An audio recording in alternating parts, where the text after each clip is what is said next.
আসসালামু আলাইকুম। আজকে আমরা চলেছি একটি ব্যতিক্রম খামারে।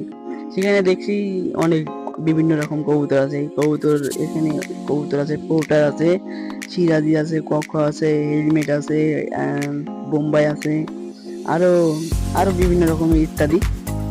তাহলে এই কবুতরগুলো বেচা কিনা হবে। যদি কেউ কিনতে চান তাহলে আপনারা যোগাযোগ করবেন এই ভিডিও ডেসক্রিপশন। এখানে অনেক কবুতর আছে। কবুতর দেখে আমার মন ভরে গেল। তো তাহলে চলুন আমাদের বড় ভাইয়ের কাছে কিছু প্রশ্ন করা যাক। আপনারা যদি কবুতর পালতে চান তাহলে অল্প জায়গা দিয়ে শুরু করবেন। অল্প জায়গা দিয়ে করলে আপনাদের লস কম হবে। তো চলুন আমাদের বড় ভাইয়ের কাছে কিছু প্রশ্ন করা যাক। তো ভাইয়া আপনার কাছে কবুতর কতগুলো আছে? 40টা। 40টা কবুতরের খাবার খরচ কিরকম? মাসে 500 টাকা। আপনার খাঁচা খরচ কত গেছে? এই 22-23 হাজার টাকা। আপনার কবুতর অসুস্থ হলে আপনি কি ওষুধ দেন? আমি ডাক্তারের পরামর্শ নিই। আপনার এখানে কি কি জাতের কবুতর আছে?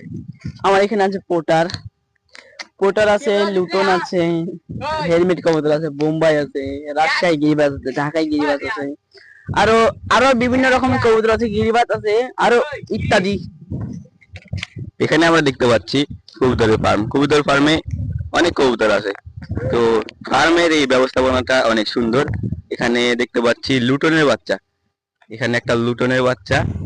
তো লুটনের বাচ্চাটা কিন্তু ক্রসের লুটনের বাচ্চা, যেহেতু এনার লুটনের বাচ্চার পায়ে কিন্তু ফেদার নেই।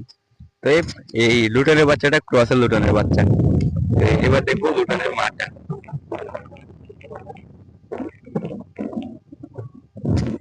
লুটনের মাঠ